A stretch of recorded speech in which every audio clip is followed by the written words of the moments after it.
Karpov, Andrei Sokolov, Linares, second round, 1987. Karpov with the white pieces. So in this game, we're going to see just how.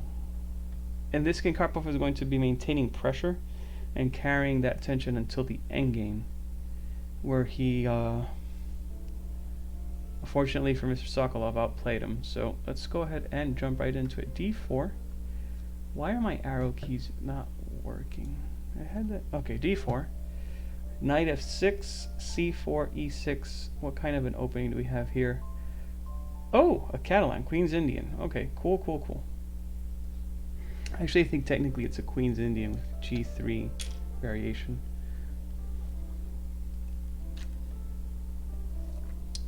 Cool stuff. All right, last game I think we saw Sicilian Khan, right? So bishop a6. There are two main options here. I'm not really an expert on this line, or on any line for that matter, but I think the two moves are b3 or queen c2. Obviously, right? Because we have to...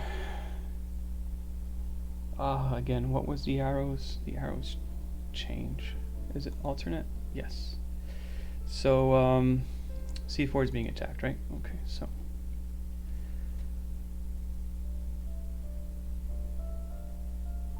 b3, bishop b4 check. All this is very, very theoretical. I don't know if these lines are still in fashion today. I know that before it used to be a pretty big thing. Bishop e7, knight c3, d5, pawn takes, knight takes, bishop g2. All this super standard stuff. Very, very standard development. Castles, Karpov takes the knight in the center, e takes d5. We might be at some point maybe looking at maybe c5 and some type of hanging pawn structure. That could be a possibility. To be honest, I never take a look at these games beforehand, so whenever I see them on stream here with you guys, it's first time for me too. So castles, knight bd7. I guess rook c1 is probably a pretty, yeah, bringing the rook towards the center. There really isn't any commentary so far to this point. We're just kind of breezing through these opening moves, which again, very theoretical.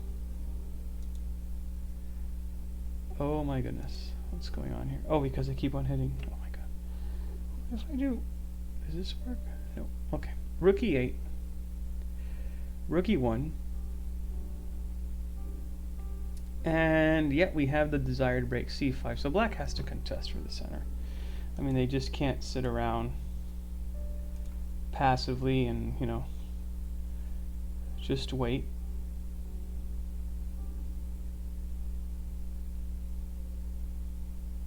They have to seek out their own counterplay, right?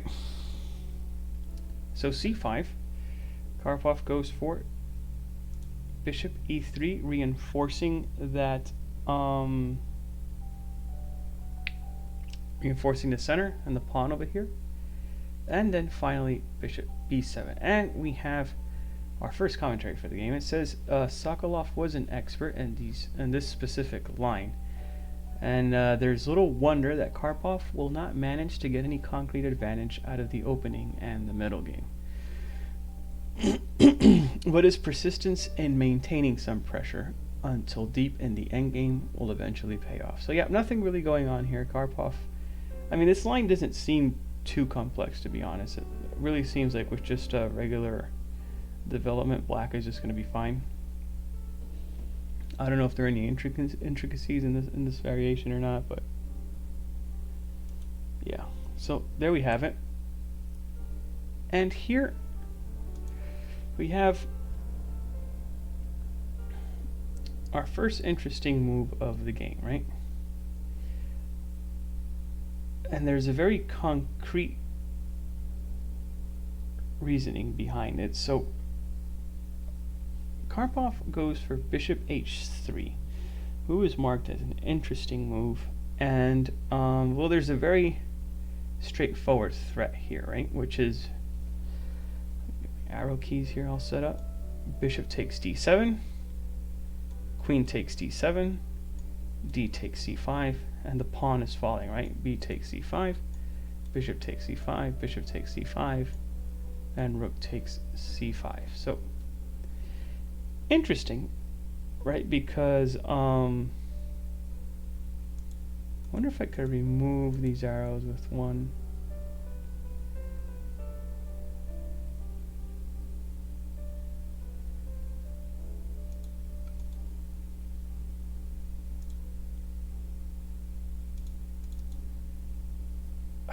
I'm trying to see if there's a way that I can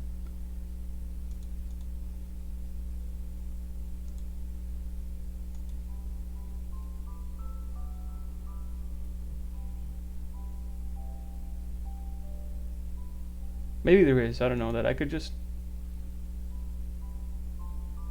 what the heck? Alright, I'm trying to figure out, still kind of new to chess base with the whole arrows thing. I don't use arrows for myself. I just wanted to remove them with one click, and apparently I succeeded. Alright, so bishop h3. Interesting, because this bishop here on h3, you typically don't want to get rid of it, because the white squares around your king can become very weak, and especially when black still has his light squared bishop, there could be a significant amount of counterplay here. Not immediately, obviously, but somewhere down the road.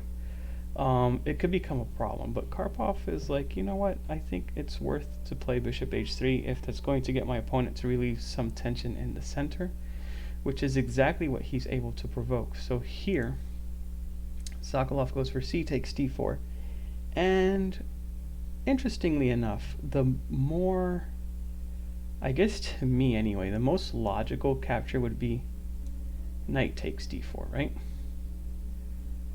Because you have this square here on f5, the bishop is already pointing to f5, so you can have stuff like this.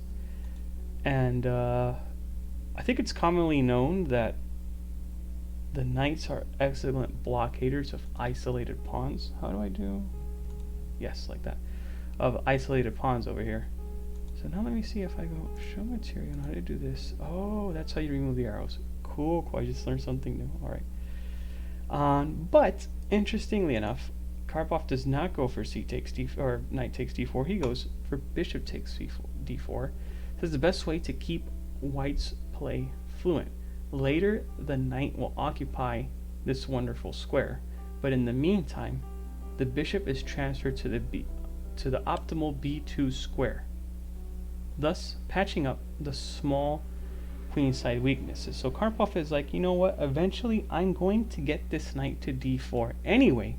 Nothing is stopping me from doing that, but I'm going to take advantage of this moment to bring this guy to b2, where he is better placed than on e3, not in the way of the pawn, exerting some very good pressure here along the long diagonal.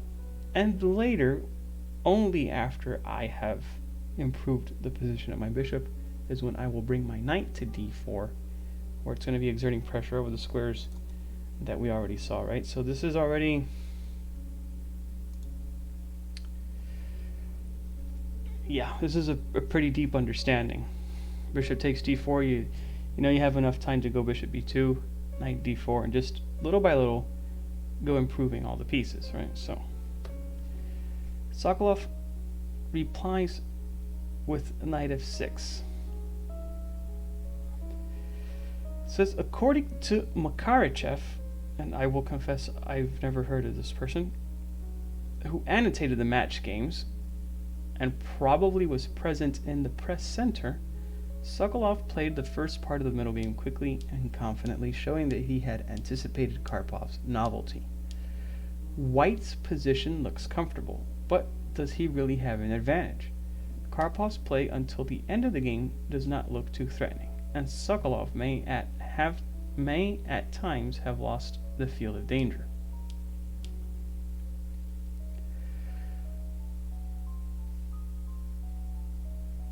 So here, going with the theme of improving the pieces, Karpov says, okay, so for now I kind of figured out what I'm going to do with my bishop and with my knight.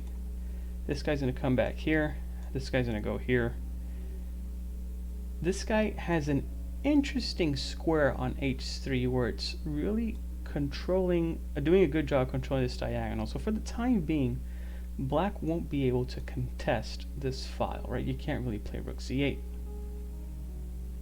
And I guess if you could try for bishop c8 if that bishop really bothers you that much. But for now, the rook cannot come to c8. So seeing as these two have been solved, there's a little bit of an iffy situation here with the heavy pieces. Where do these pieces really want to be? Well, ideally, this rook is fine here, obviously on the open file, right? But this one looks very silly on e1. Now back here, I'm going to back it up to move 12. It made sense.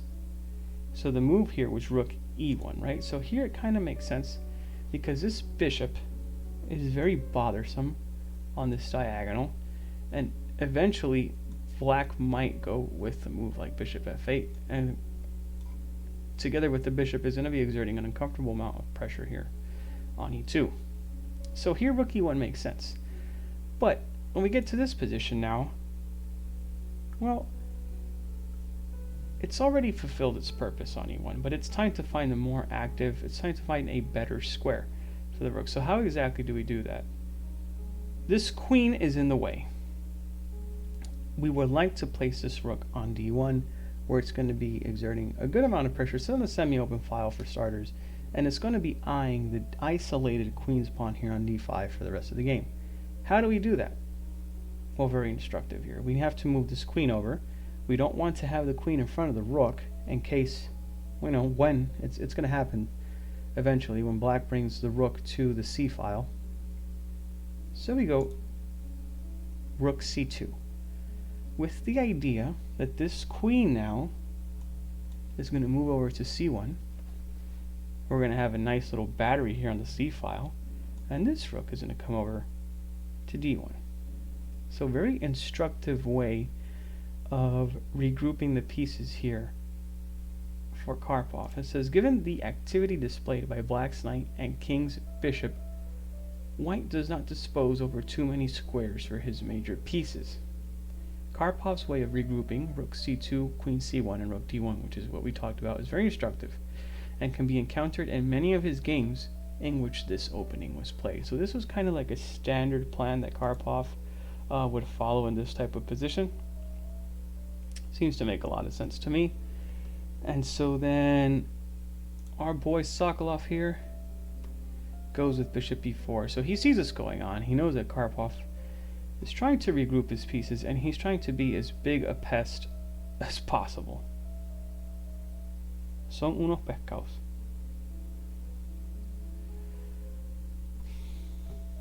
Pues sí.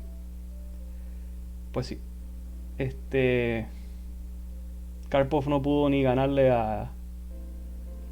¿Cómo es? A Rey Enigma. Bacalao.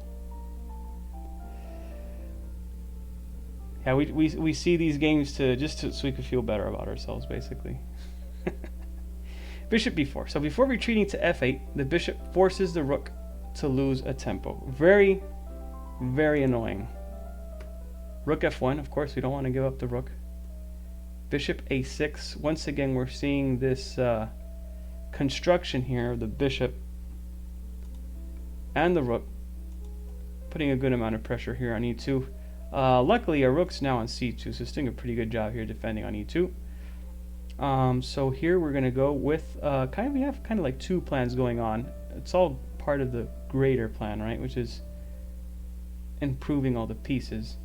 So for now, this guy is being super annoying here on b4, so we'll just continue with the first part of the plan, which was to improve the bishop and bring the knight over to d4, blocking the d5 pawn.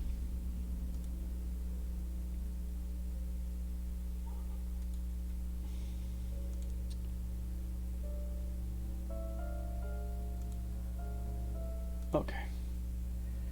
So, bishop f8.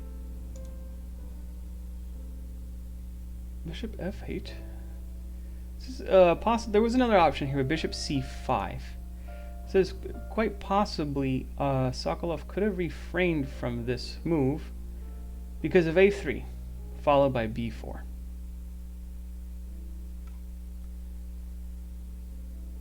Seems kind of like a little bit of a superficial commentary to me, I guess, but that's what our boy Marin has to say about this. ¿Qué es eso? What?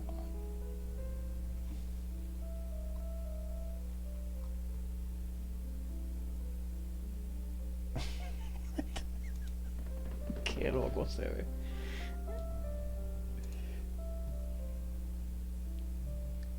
Alright, so it goes bishop f8.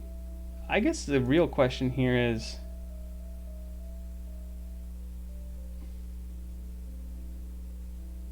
la posición del blanco me gusta. A Karpov también le gusta.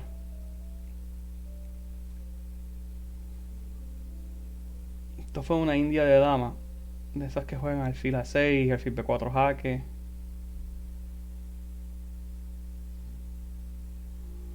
No tirando piedras. Por eso es que vemos a Karpov. Y no vemos a otros locos como a Kasparov o tal, que no saben nada de ajedrez más que tirar piedras. Bishop b2. Alright, so bishop f8.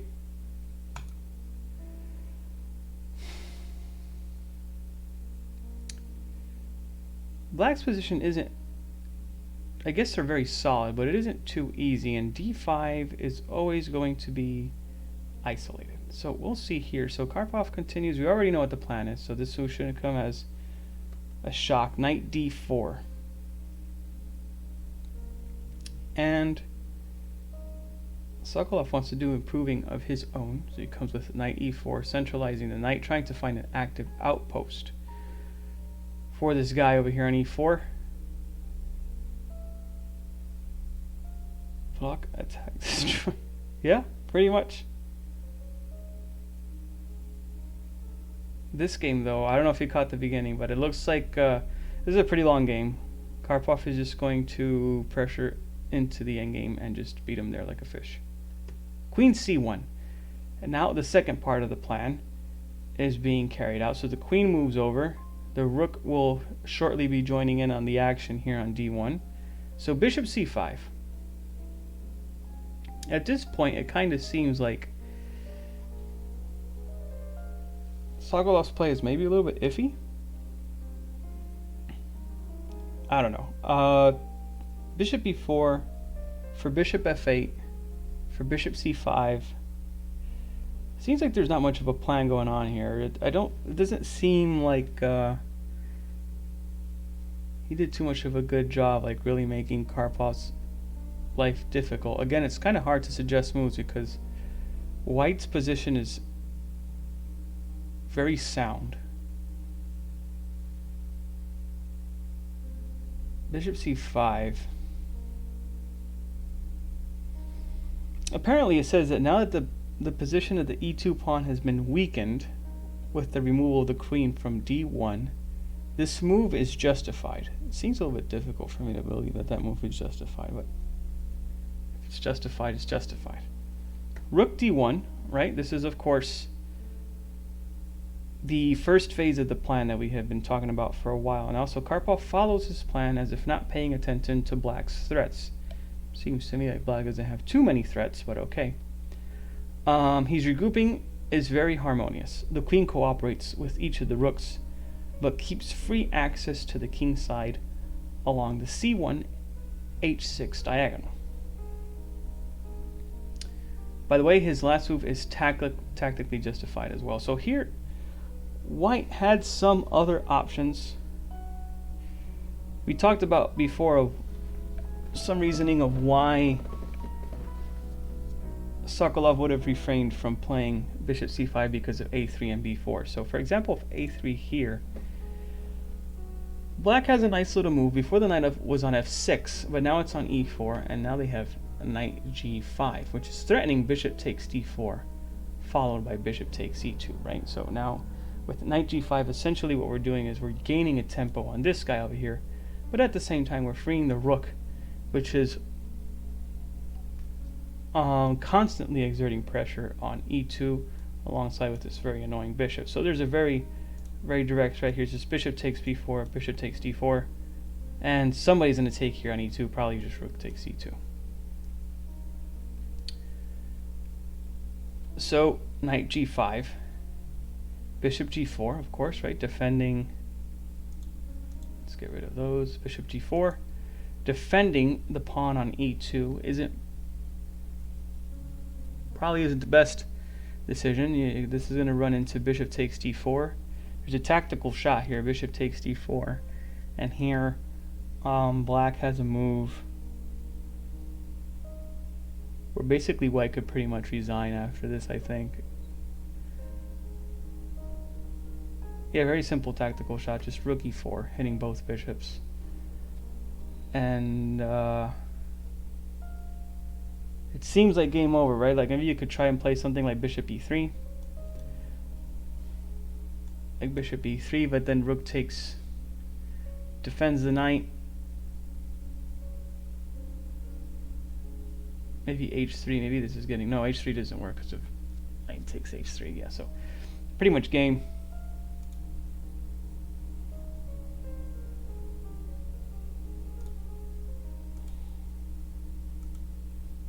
So bishop g4 doesn't work. Yeah, so not an extremely, so apparently black does have some sort of threats here. So rook d1.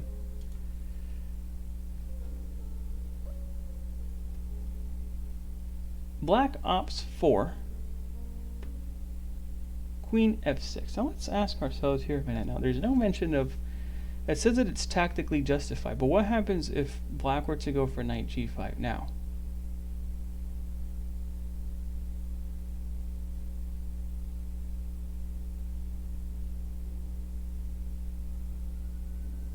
Fair question, right? What happens if black goes for knight g5?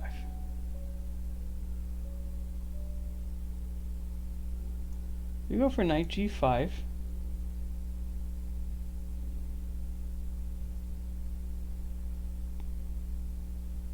Bishop g2. Tú no acabas de decir que te gusta esta partida porque no están tirando piedra. Alfil g2 es de tirar piedra. So I think I kind of understand now. So bishop g4. So when they take here, bishop takes this. The bishop's not hanging anymore. So when you go rook e4, you're not threatening anything. Maybe bishop g2 might work as well. Knight g5. What happens if bishop g2? Well, bishop g2.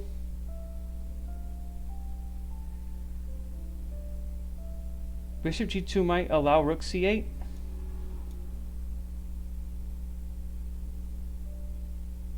Alfil g4 está muy deep. Bueno, porque la idea siempre es que se quiere quedar aquí. Yo solo sigo lo que dice Karpov. Yo hubiese jugado alfil f1. I would have gone bishop f1 like a coward.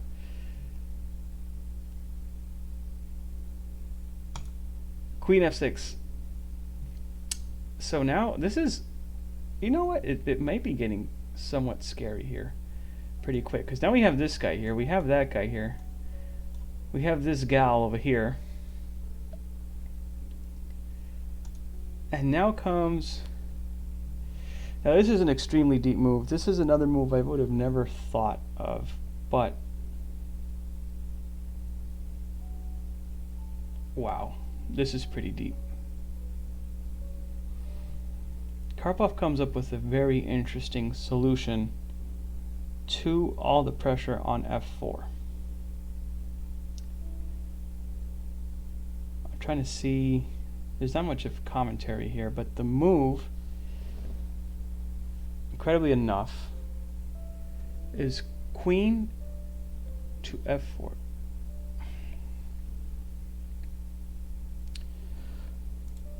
Queen f4.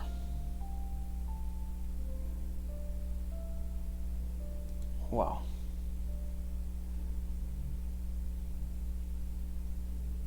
Ok. Mano, una pregunta. Cuando yo ¿Tú ves la cajita de diálogo? Donde salen las opciones.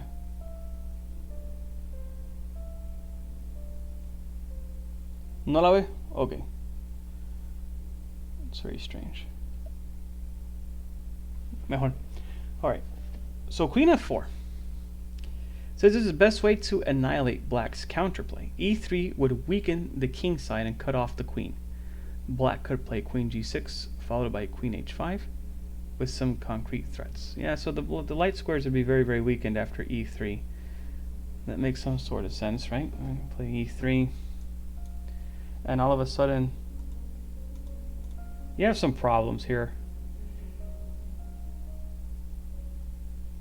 Well, not problems, but they could potentially become problems. You don't want to weaken the position around your king like that unnecessarily. And to be honest, the queen really isn't doing much of anything on c1. So when we take a look at these two ladies over here, well, obviously the queen on f6 is a lot more active than the queen on c1. So I guess it makes sense to exchange the queens. It's just to do it in this fashion is a bit strange. Karpov doesn't care about weakening his pawn structures. And truth is, a weakness is only a weakness if it can be exploited. Some deep philosophy stuff for us today. But g takes e4. And actually that's exactly what our boy, Mr. Marin, comments here. It says the doubled pawns cannot be considered weak. In fact, they increase white's control of the center. I guess specifically e5, right? Since the plan of tripling major pieces on the d file is not available anymore, white needs to find some other way to transpose into a favorable endgame. Yeah, I guess you're going to go e3 eventually. This is going to be very solid, and this guy's going to be weak forever. So, and again, the weakening of this file, if we could call it that, really doesn't make any difference now because there's no queens over the board, so there's not going to be like any devastating attack along the d file. So there's g takes f4, bishop c8. We talked about this move earlier, where probably the bishop would be coming back to c8 to contest its counterpart on h3, because it is incredibly annoying that this rook cannot come to c8. So the only way kind of really to get rid of this bishop is we place our bishop here and fight for this diagonal. So Karpov is like, that's fine, I'll give you that. I don't want to exchange my bishop quite yet. I'm going to go bishop g2.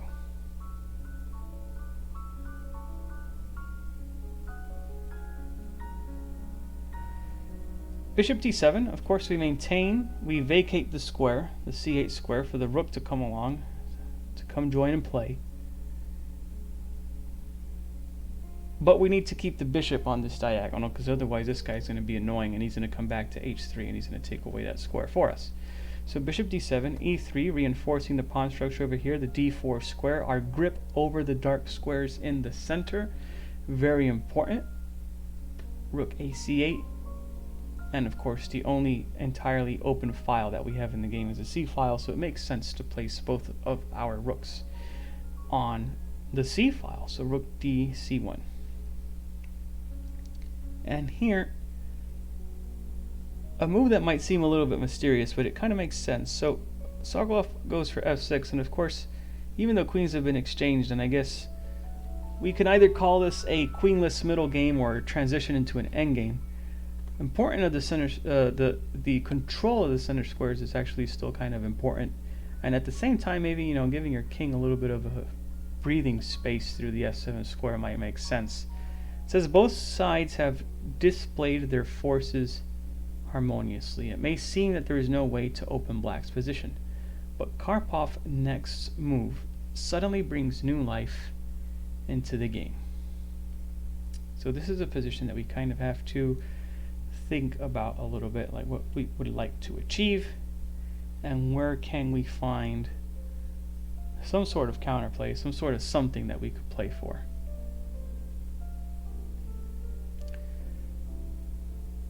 So obviously it looks like right now where most of the action is happening is on the queen side, specifically the C file, right? That's where we have both of our rooks lined up. If we could get some sort of activity there, it would be ideal for us. And one of the themes, I'm not going to say the main theme, but one of the themes of this game has been to pester this rook on the queen side. It wanted to come to c8. We weren't allowing it to come to c8. Once it finally did, we actually have an interesting maneuver here that could challenge the rook on the c file. So Karpov goes. Interesting, right? Because we can't get to this rook through this diagonal anymore because this guy's here. He's like, nope, bug off. You're not coming back to h3. I'm keeping the c file for myself. But now we could come this way and go there. So for instance, the idea is here, once we place a bishop on a6, if black wants to keep a rook on the c file and go, for instance, c7, this is kind of a deep idea, but this is what Karpov is going for. We have tactical threats with b4, and this bishop over here would be pinned because of the pressure that these guys are exerting on the c file. Now, by no means is this like winning or like all of a sudden black is or white is just crashing through here in the position, but it gives black something to think about. And we've talked about this a lot. Like, Karpov is really good at asking difficult questions, and just because a position is equal doesn't mean that he can't induce you to commit mistakes. And this is kind of like what's going on here. After bishop f1, it's probably still equal. I mean, I don't know on the basis of what we would say that white has an advantage, maybe the IQP on d5. But currently there's absolutely no piece that's even looking at this pawn, so. And, oh, my battery's running low. Well, not mine, personally, but you know. There we go. So bishop f1. Very, very strong move.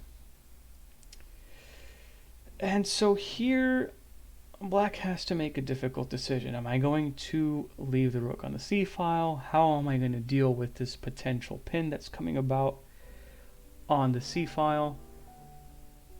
What to do? So Sokolov decides, enough.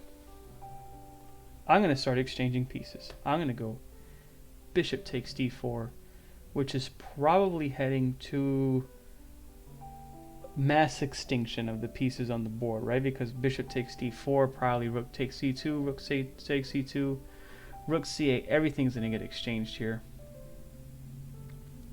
Now, before we move forward with the obvious move, bishop takes d4, there was an option here for black. They could have tried a5 with the idea that there's no b4, right? And the problem with bishop a6 is rook c7, b4, this guy's a goner. But that kind of runs into an uncomfortable position. Like, b6 is weak, you have a big hole here on b5. The c file is still weak for black. And yeah, maybe just Karpov just was not, or not Karpov, Sokolov wasn't a fan of this.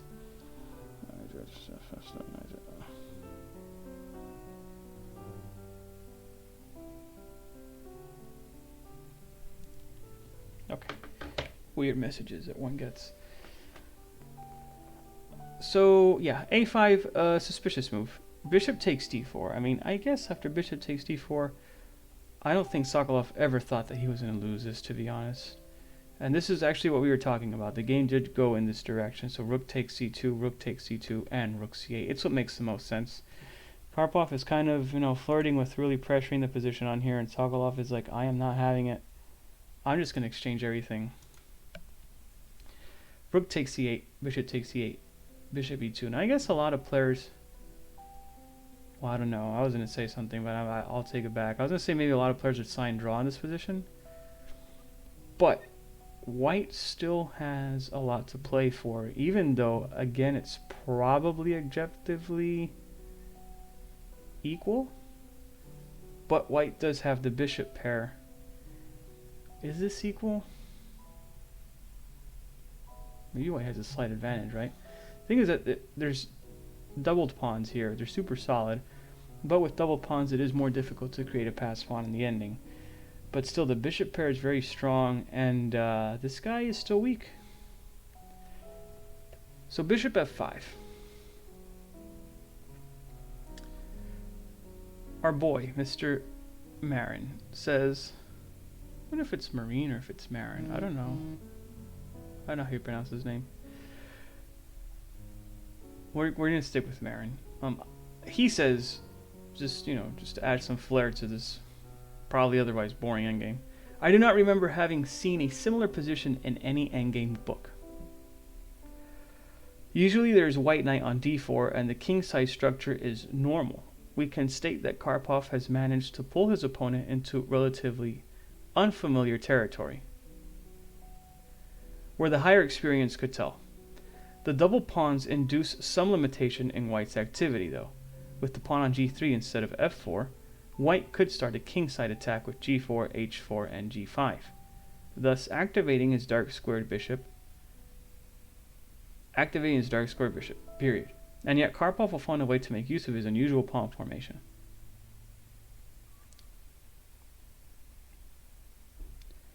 Seems kind of like a useless note to me, but alright, let's go. So, it follows that it's probably logical, it makes sense for us to bring the king towards the center. So king f1 seems logical to me. Now, of course, there is an option here, right? Oh, excuse me. King f1. There is an option here where we could kind of focus on maybe kicking this guy out of b4 with f3 and knight d6 and king f2. The problem about this is it's interesting, right? Because we've dislodged this knight from e4. We think maybe we've accomplished some big things here. But now this diagonal has been cleared out for the bishop. And black could come and play bishop b1.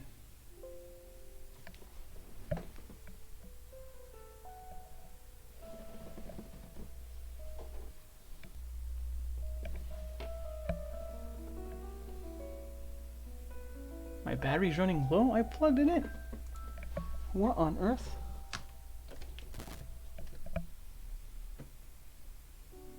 Oh, I guess if it's not plugged into the wall. Alright, there we go. Almost had some sort of a disaster there. Allows bishop b1.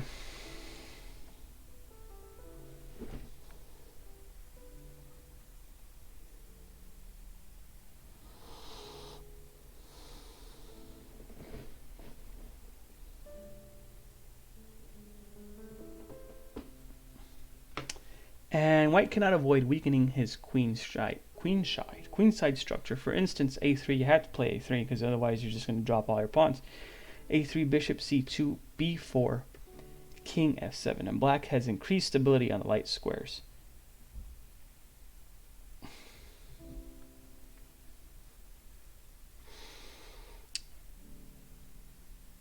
So king f1, interesting, right? Like we want to keep that knight on e4 because it's getting in the way of the bishop on f5.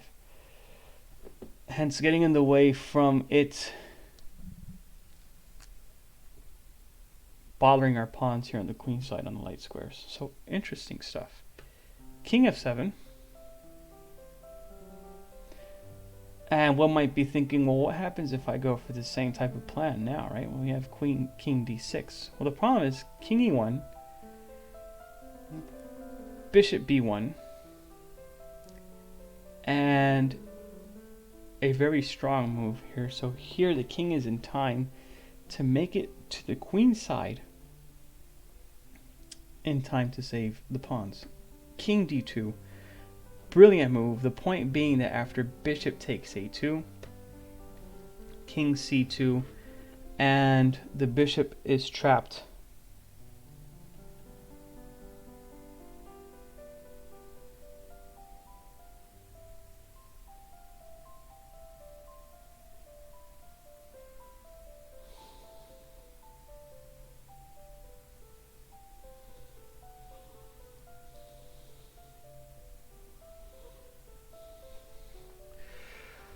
The king is trapped. I'm sure that probably Bobby Fischer was hoping that this game had been played before his World Championship match. So yeah, so you can't really take. You don't have time to implement this plan that we saw move earlier because the king is going to make it in time. See, that está muy duro. The king is going to make it in time to dissuade you from taking any of the pawns on the queen side. So king f7. Also, activating the pieces in the order that they should be activated in an endgame, right? I think it's supposed to be heavy pieces first, then the king, then the minor pieces. So the king must come into play. King e1. The king continues its march towards the center to where all the action is going on. King e6. And only now, when we're in time to defend the pawns on the queen side, we boot this knight here on e4 with f3, hopefully to a less active square, to knight d6. King d2 and king d7. So both kings have completed their march towards the center. It may seem that the d4 bishop has very few perspectives. Oh no, it seems like a monster to me, but okay. But Karpov finds new way to create pressure.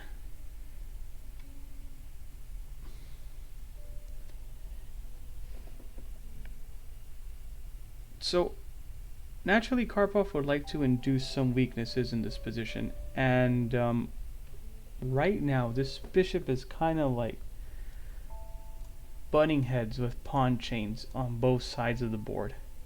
Either way, I think this bishop is just phenomenal here on d4, blockading the pawn, and even though it's like running into this pawn chain, it's earning a good amount of pressure.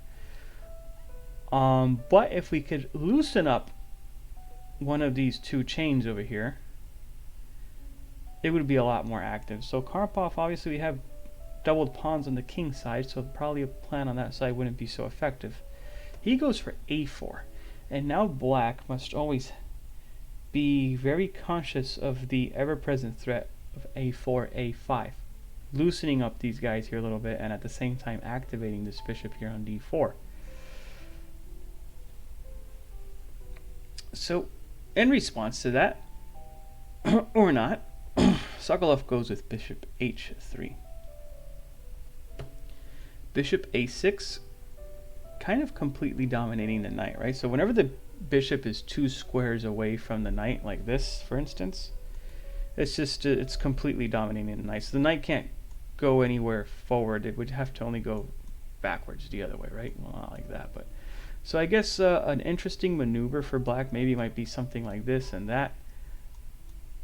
But Karpov is just taking away that square, and at the same time probably blocking this pawn here on a7. Maestro! Bienvenido!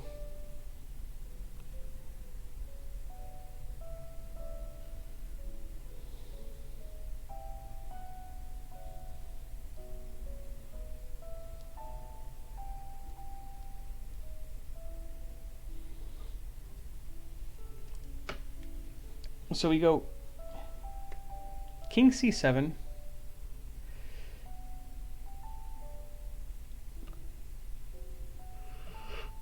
I'm falling asleep. And just in classic Karpov style.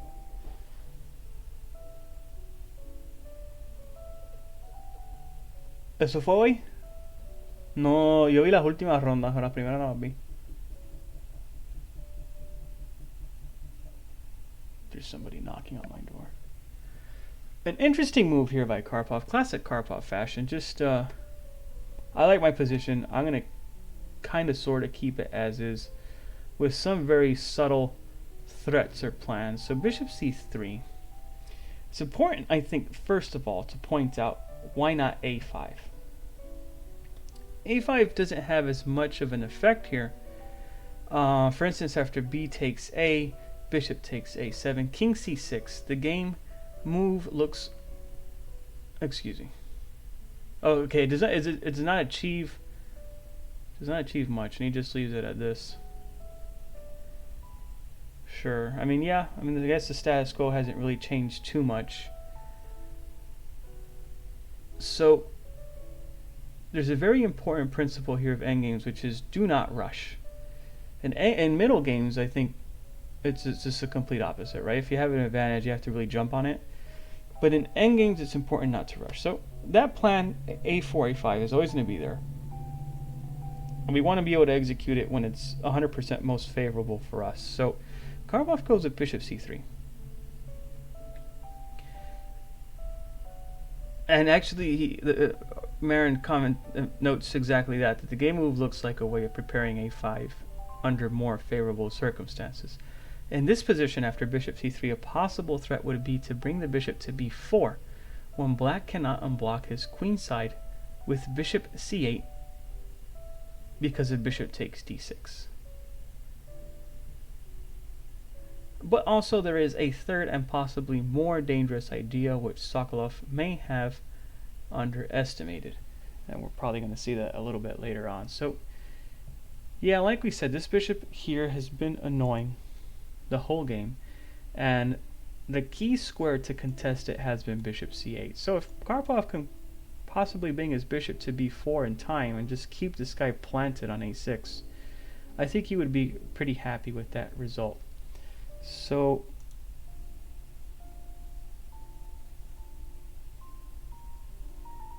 and seeing that the bishop is, I don't want to say useless on h3,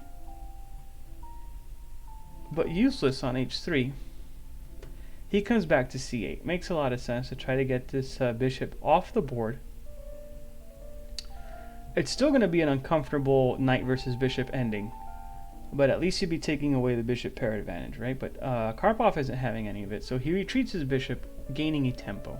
So he goes to very active square, bishop d3, threatening our guy here on h7. Which kind of sucks for him, right? He's just minding his business on h7, really hasn't done anything all game, and all of a sudden they want to take him out. It's kind of how life goes. And then bishop f5. Of course there is an option of playing h6, but there's just something about this move that looks god-awful. And of course, you're creating a lot of weaknesses here on the light squares. You're setting yourself up for some possible fixing of the pawns with h4, h5, and then these guys would be very weak. H6 is just the type of move that you want to avoid, really. And even the king could possibly do like some sort of a march to g6. Yeah, no, let's not do moves like that. Weakening moves, a whole complex of white squares here towards the center on the king side are all extreme. Actually, in all of black's camp are extremely weak after a move like h6. So let's try to avoid things like that. Bishop f5 then makes a lot more sense. And Karpov gives up. He says, well, we're either going to go into this bishop tango and not get anywhere, or we're just going to have to live with this and take the bishops off the board. And at least Sokolov has achieved that, but like we said, it's still an uncomfortable knight versus bishop endgame. This bishop is very active. There are pawns on both sides of the board, and it's known that that usually guarantees some sort of an edge to the side that has a bishop, right? Because the bishop are long distance. The bishops are long distance pieces, so it follows that they have a longer reach. So knight takes c5. Sokolov sealed this forced move at the adjournment. Yes, before games used to be adjourned. It may have been a wiser idea to play the move over the board instantly, thus passing the responsibility of sealing the move to Karpov.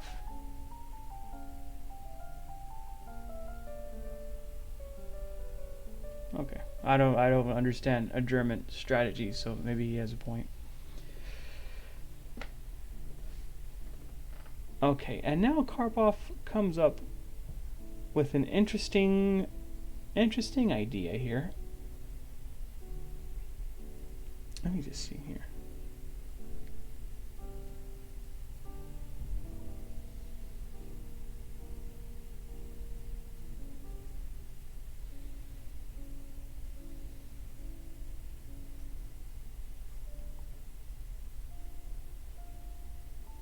Karpov goes with e4.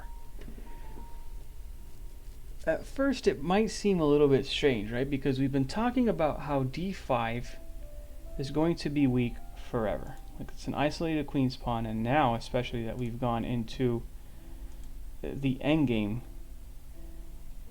it's a glaring weakness. because usually in exchange for the isolated queen's pawn, black gets a lot of activity and they get attacking chances on the king side and all that sort of stuff, but that's in an endgame here, or excuse me, in a middle game. Here we're in an endgame. None of that sort of stuff exists, so you're just stuck with that weakness on d5 and you have nothing in exchange for it. So it's a little bit weird that Karpov, or at first glance, it's weird that Karpov would be okay with just taking that weakness off the board and offering to exchange it, but at the same time, he's not doing it for anything. He's also eliminating his weakness of doubled pawns, right? Like for instance, if he takes, I'm obviously going to take. I'm kicking this knight out of f5, which could be potentially bothersome, and now I have a mobile pawn chain where I could start, maybe playing around with some ideas of creating a passed pawn in the center, maybe loosening up this pawn chain with e5, further increasing the activity of the bishop on c3. So while it's weird that we're getting rid of black's major weakness here, we're also getting rid of ours and exchange gaining some activity. So pretty important lesson here that activity is very important even in endgames.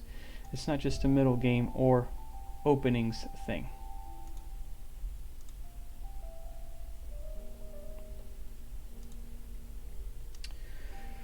And there's a pretty extensive note here. It says, according to Makarichev, I don't know who this guy is, Makarichev, this move came as a surprise for most commentators and for Sokolov himself. In such endings, Botvinnik recommended to pretend one or two side plans, and only then switch to the main idea. Pretty devious, right? This strategy was unexpected and used to work out well in his golden days. But in the meantime, people had learned a few things from the patriarch. Karpov may have thought that a slow course of the game was precisely what Sokolov expected, and played against Botvinnik's recommendation on purpose. The essence of the last move is that it transforms the double pawns into a mobile center. The weakness of the isolated black pawn prevents black from keeping his own in the center. Isolani should be blocked or even won. But if this fails, exchanging them under favorable circumstances is a reasonable alternative. I know for some reason I think that Karpov was absolutely, he could care less what Botvinnik said about positions like this. I don't think he was thinking about that at all. I think one of Karpov's strengths is that he's able to objectively look at a position and decide what are its most important factors. That comment about Botvinnik and also seems like a bunch of fluff to me. I don't know, I could be wrong, but I'm gonna go e4 to stick it to Botvinnik. No, I don't think that was the thought process here at all. But e4 is still very, very interesting. So e4, d takes e4. Interestingly enough, very well-known player by the name of Smeshnikov recommended the knight h4 instead of taking the pawn on e4, which could possibly or potentially be followed by king e2 and f5. But maybe this isn't the best idea. After bishop e1, knight g6, king e3, coming to d4 probably, or eventually maybe even bishop c3, white maintains the initiative. So like we said, this is going to be a very difficult endgame for black, mainly because the bishop tends to be a lot stronger in these types of positions than the knight, especially now that we have a mobile pawn chain here in the center. So d takes e4, the knight has to move obviously, and the king gets closer and defends the pawn on e4. Now the position has changed radically over the last few moves. Let's just go down here a little bit. White's bishop enjoys higher mobility than the knight, and White's space advantage offers him better chances to activate his king. Sokolov will defend well for a long time, but maybe he started to feel psychologically uncomfortable after losing contact with the kind of position that he knew or that he had analyzed the night before the resumption. Knight b7, trying to find a nice home for the knight on the c5 square. Obviously, we cannot allow the knight to land on c5 where it would be an absolute beast. Or maybe we could probably kick it out later, but if we can avoid for the knights from achieving very active outposts like that, we definitely want to do that. So Karpov goes with b4. Sokolov not going down without a fight, though. He says, I need control of that b4 square so that I could put my knight on c5. So I need to dislodge this pawn somehow, some way from there. And here, Karpov goes for king c4. Now the obvious, b takes e5, b takes e5, king c4, king c6 seems to be equal, even though we have pawns on both sides of the board and we do have a bishop. Material is kind of reduced here.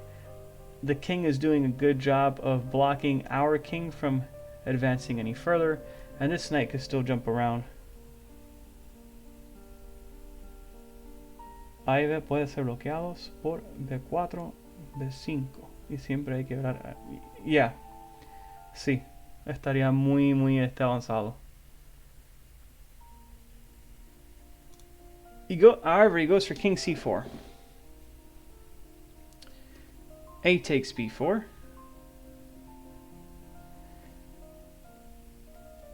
Says this move is probably not the best because of what because of one of our comments in the chat here, the last one. b5 is now a problem. King d6 and bishop d4. You're blocking these pawns. They're stuck on dark squares. b6 is very weak. The bishop on d4 is exerting a huge amount of pressure. One thing to note about knights too is that you cannot lose a tempo with a knight. Like with a bishop, you could just go back and forth and you're still going to be controlling the same squares. You can't do that with a knight. So when the knight, kind of almost forcing a zugzwang here. So yes, we definitely do not want to allow this construction because the bishop is just going to be menacing and will be a deciding factor. So a takes b4, bishop takes b4, and now, only now does the king come to c6, where we don't have that problem of our pawns being fixed on the queen side. But now the bishop has been activated, so it's not butting heads with any sort of pawn chains anymore, and actually can start attacking the pawn chain from behind. So Karpov goes bishop f8, attacking probably now the new weakest point in black's camp, which is the g7 pawn. You have to advance it because otherwise you're just going to lose it. Bishop e7. What do? Knight a6 check. Of course, f5 would be a problem because all of a sudden now you have a pass pawn, right? So f5, e5. This is going downhill pretty quick. So what do you do? So he goes for knight a6, king b4. Knight b7. He doesn't know how he's going to deal with this. So the question here is, why can't we take immediately on f6?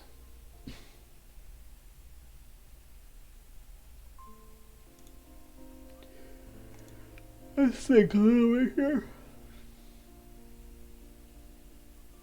Maybe bishop takes f6 allows a knight to come into c5, right? So bishop f6, knight c5. This still is not easy at all. e5 maybe. Knight d3 check is a threat. This guy's falling. Yeah, okay. This is the principle that we talked about earlier of the endgame is very important. Do not rush, right? So knight b7. Karpov very calmly goes to c4. He says, you're going to have this issue here for quite a while. It's not going anywhere, so let me go ahead and just avoid all this nonsense. Knight a5 check. Good move here by Karpov to avoid the repetition and kind of keep forcing or playing for victory. King c3, knight b7. So now with knight b7, black renews the threat of hopping on to c5 over here, attacking both pawns. The e4 pawn and the a4 pawn, right? So Karpov decides to go for king d4. So black is in some sort of a zugzwang, another unpleasant situation. How can one know during the game whether the zugzwang is real or not? The knight cannot jump to c5 yet, but should remain prepared for it. And now Sokolov actually comes up with a good solution, which is king d7. It says that the only alternative would be to weaken the king side by advancing the h pawn. Not really a desirable solution. Bishop takes f6. And king e6. It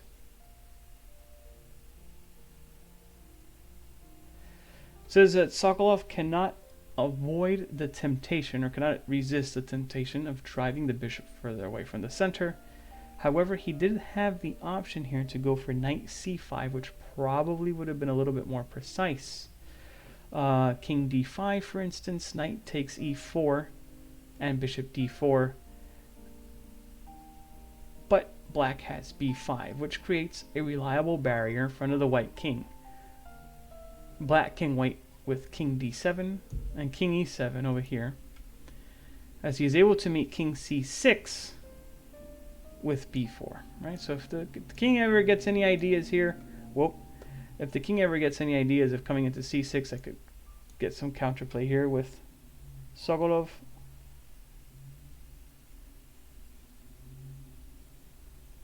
Este es Sokolov con las negras.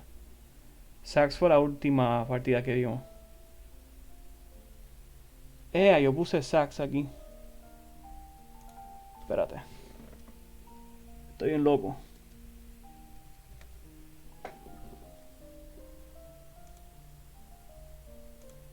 Ok.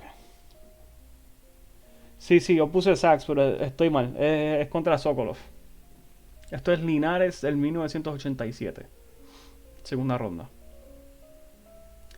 So he goes king e6. Bishop g7. A cunning move. It says bishop e5 would win a pawn after, for instance, knight c5, a5, knight b3 check, king c3, knight takes a5, and bishop c7, right? And you can't advance the pawn because you're going to be hanging a knight here on a5. Knight c6, bishop takes b6. But black would probably have little trouble drawing this, since his king cannot be driven away from e6. So it's very uncomfortable, but maybe black is still surviving here. And all the pawns now are kind of on the same side of the board. Black's king is in a good position on e6, so they might be able to hold. However, Karpov goes for bishop g7, which is a slightly devious move. Sokolov goes for knight c5. At last, counterplay has started. Since a5 is now ineffective after knight b3 check, black seems to have achieved an easily drawn position.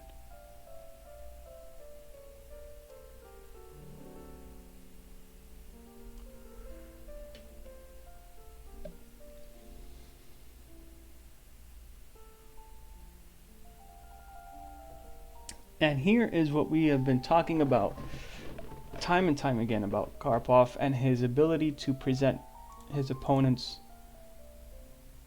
with difficult situations and with difficult options. Objectively, this position is probably drawn, but Karpov puts the most obstacles in the way possible to see if his opponents stumble. So he goes with a fantastic move here, which is king c4.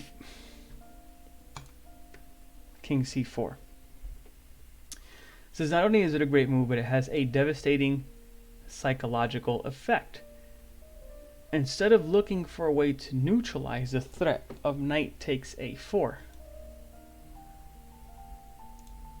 white leaves another pawn empty. What is more important, black faces a choice. This is what we're talking about. This is Marin's comment. What is more important is black faces a choice between two apparently equivalent continuations, none of them too easy to exhaust analytically during the game. The time rate used for high-level events in those times consisted of 2 hours and 30 minutes per player for 40 moves, and then 1 hour for every 16 moves. How lucky for Karpov again. Sokolov had to pass a crucial moment with his last move before the control. And so, important to note here, if knight takes a4, bishop d4, king to d6, king to b4, hitting the knight, knight c5, takes, and this might look a little bit dangerous for black, but he has enough counterplay. For instance, if king c4 in this position, We're going to go king b5 later. If king c4, black has h6, h4, and king c6. e5, h5, and this is an equal endgame. So instead of king c4, if he opts for king b5, then he has a fantastic move, g5. f5, the only way to keep some tension, g4, f6, king e6, you can see that this is heading for a draw, e5, and h5. So black is going to rapidly create a pass pawn here with his g and h pawns. King takes c5, h4, and white is one tempo too slow to stop the pawns and has to find a safety net. King c6, g3, h takes, f7, king f7, and king d7, and this as well is equal. Very tough to analyze king and pawn games over the board. G5 also important to note. The point of this move is that after f takes g5, the pawn abandons the control of the e5 square. So now the king can jump in. So if you take this, I could take that, and I'm going to make it very quickly here to the queening squares for the pawn. So this is dead draw, triple zeros. So as we can see in this position, Sokolov had to go for knight takes a4 and pretty much just defend a not simple but a drawn pawn endgame. But of course, psychologically speaking, it's very difficult to take a flank pawn over a center pawn. Center pawns tend to be more important. They have more control and influence over the game. Unfortunately for Sokolov, he played a good game up until this point, move 56, and it is at move 56 where he blunders with knight takes e4. This move is absolutely losing. It says that this is move 56. It says you probably missed Karpov's 58th move. So Karpov goes king b5, knight c5.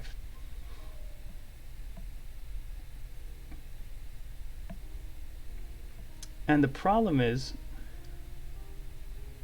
this is a move that he missed.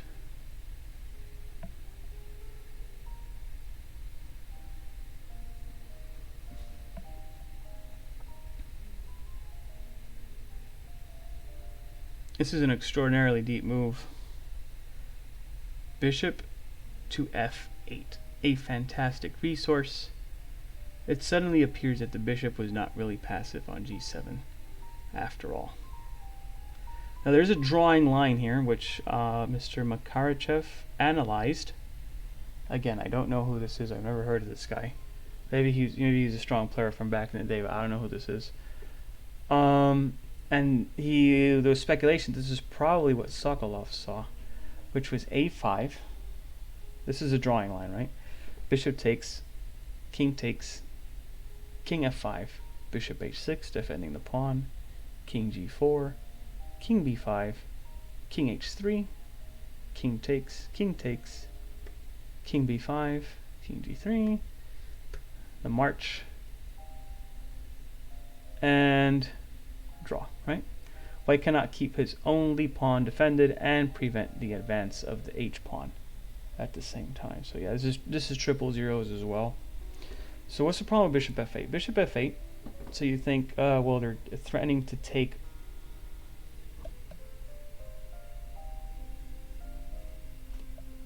not now. You're threatening to take on c5, winning the pawn, and then this guy's just going to be very, very fast. Going to be queening very quickly, right? So he go. That's not what I wanted to do. So Sokolov goes, well, okay, no harm, no foul. I'll go knight d7, no problem here. Like, what's the big thing? And this is what we talked about earlier. You can lose tempo or tempi with the bishop. You can't do it with the knight. So the bishop just retreats to a3. And now what we're doing is we're threatening king c6. This time it is a suswang. There's really no good move. If you move the king, you lose the knight. If you move the knight, you lose the pawn, and again, this guy's queening very, very quickly, right? So that's the threat. So he goes king to d5, bishop e7. King d4, and bishop d8. So that's kind of like the same idea, right? If you go king e6, bishop d8's coming anyway, right? So king e6, bishop d8, and this guy's falling. And once this guy falls, again, we're queening the a pawn. So actually, after king d4, bishop d8, Sokolov said that's enough. The b6 pawn is going to drop.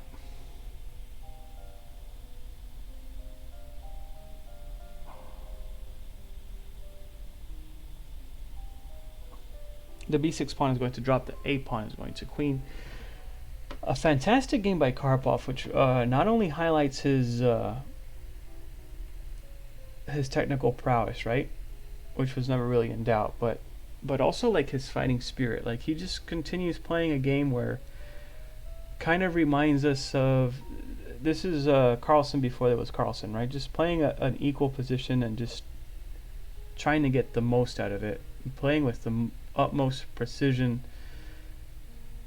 It's just amazing how he was able just to win a play. And Sokolov was no slouch. Sokolov was at one time, I think he was even a top 10 player in the world at one point. I could be wrong though, but I'm pretty sure that he was a top 10 player.